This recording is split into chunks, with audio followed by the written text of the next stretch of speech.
Was Tupac a prophet? Not some fortune teller with crystal balls, but a prophet in the hip-hop sense. Somebody who could read the weather of the streets, feel the pressure changes in the country, and tell us exactly where the storm was headed.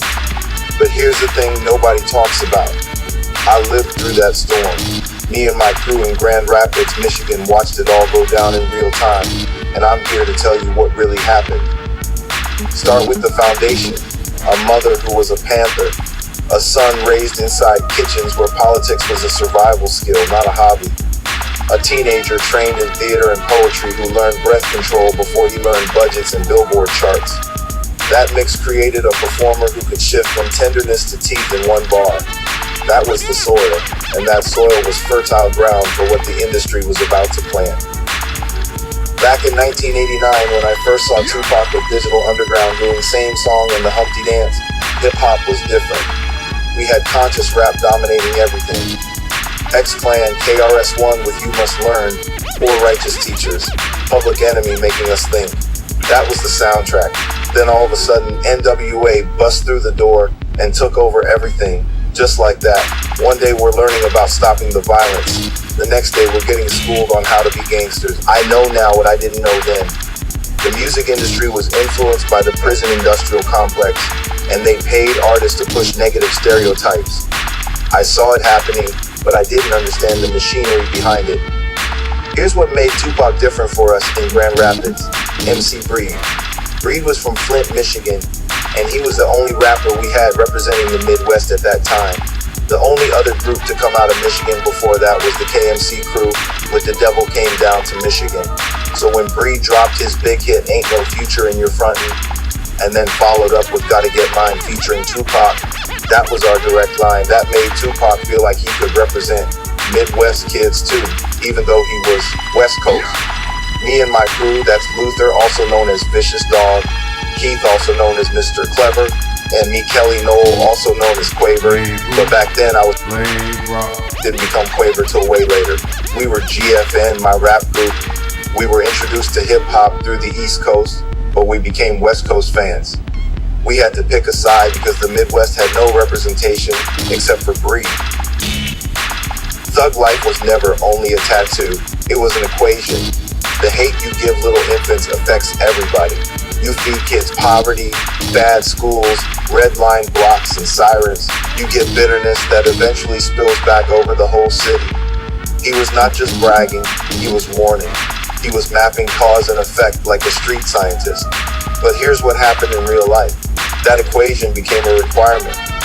People started thinking they had to stand on business just like Tupac. In my neighborhood, I watched kids transform overnight. My boy Dante went from being Urkel to thinking he was Tupac after he got jumped into the Vice Lords. It was a drastic change. First he was this quiet, nerdy kid. Then he got him a red rag and all of a sudden he's a wannabe killer. I got jumped into the Vice Lords myself during this time, not realizing most of my friends were already GDs, which is the opposite. A Vice Lord is a blood, a GD is a Crip. When the East Coast, West Coast thing went off and Tupac started claiming bloods, a bunch of people in my neighborhood wanted to be bloods too. What I witnessed was the whole landscape changing systematically. Eric Sermon was dominating the airwaves with Hit Squad and Death Squad, and they had a song called Be Real. That became the test. You had to be real. Even artists who weren't gangsters started getting pulled into it. Rakim went from battle bragging and saying, I'm the best on tracks like Eric B is president, and Follow the Leader into Know the Ledge from the Juice soundtrack. That song wasn't gangster, it was storytelling, but it was a warning. Know the ledge, know your edge, know what happens when you lose your balance like Bishop did in the movie. It was the theme of Juice and it lined up perfectly because Tupac was Bishop. That soundtrack became the soundtrack of our lives. Uptown Anthem by Naughty by Nature was the #1 joint. Know the Ledge was the second hit. And it also had Son of Berserk with What Could Be Better, Bitch. That was the dopest soundtrack we ever heard, and it hit us right alongside the shift from conscious rap into the gangster era. Meanwhile, the conscious artists got neutralized. Flavor dropped crack on the stage at some MTV performance, I think it was Yo MTV Raps. Professor Griff got accused of being anti-Semitic and had to go off on his own, which I think was a setup because I don't believe he's racist. Queen Latifah and the Flavor Unit stopped making music and started going into movies. Kid and Play went to movies. Ice Cube dropped out of NWA, stopped being street knowledge, and even when NWA became gangster, street knowledge went into West Side Connection and dropped the knowledge part entirely. This wasn't organic. The gatekeepers, people like Quincy Jones, Dre, Berry Gordy, they were at the top feeding the prison industrial complex. Same way Epstein operated with politics, they operated with music, using blackmail, control, manipulation to push artists in directions that served the system, not the people. The realness test became a trap for kids like me and Keith. We felt like we had nothing to rap about because we'd never done nothing bad, so we had to be real. That led to my crime spree with Keith. I'm not ready to tell you about all that yet, but that's what the pressure to keep it real created. We had to manufacture the very experiences Tupac was warning us about. I remember walking through the hood with Mac 10, not the Ice Cube affiliate, but the original Mac 10 from Grand Rapids. His real name is Demon Bracy, and in 1992 he had an album called The Life of the Mac 10, the first album to come out of Grand Rapids since KMC Crew. He sold crack and I was supposed to be watching his back, though that wasn't exactly clear to me at first. A crackhead threw a glass liquor bottle at us from the top of a narrow staircase because he wouldn't give her any without money. I told him to look out. It didn't hit us, but that was my life then. Mac 10 didn't have a gun, but there were guns everywhere. I'd never seen them before, but I'd never been a vice lord before or hung out in bad neighborhoods before that either.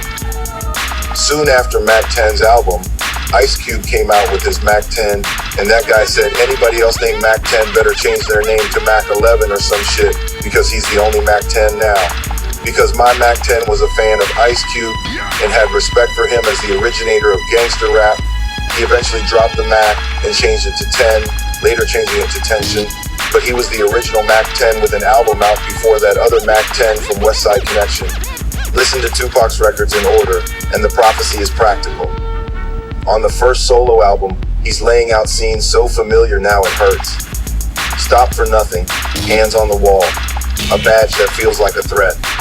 Years later, phones would do the filming, but he was narrating the pattern, back when camcorders were heavy. It wasn't prediction, it was diagnosis. He was saying, this is the loop. If you don't fix the inputs, the outputs repeat. Keep your head up wasn't a greeting, it was policy in plain language. Brenda's got a baby wasn't gossip, it was a report from the edge of the map. By the time we get to changes, he's taking census of the country. Housing, hunger, police, prisons. He called the war on drugs a war on people long before that sentence made it to the op-ed page.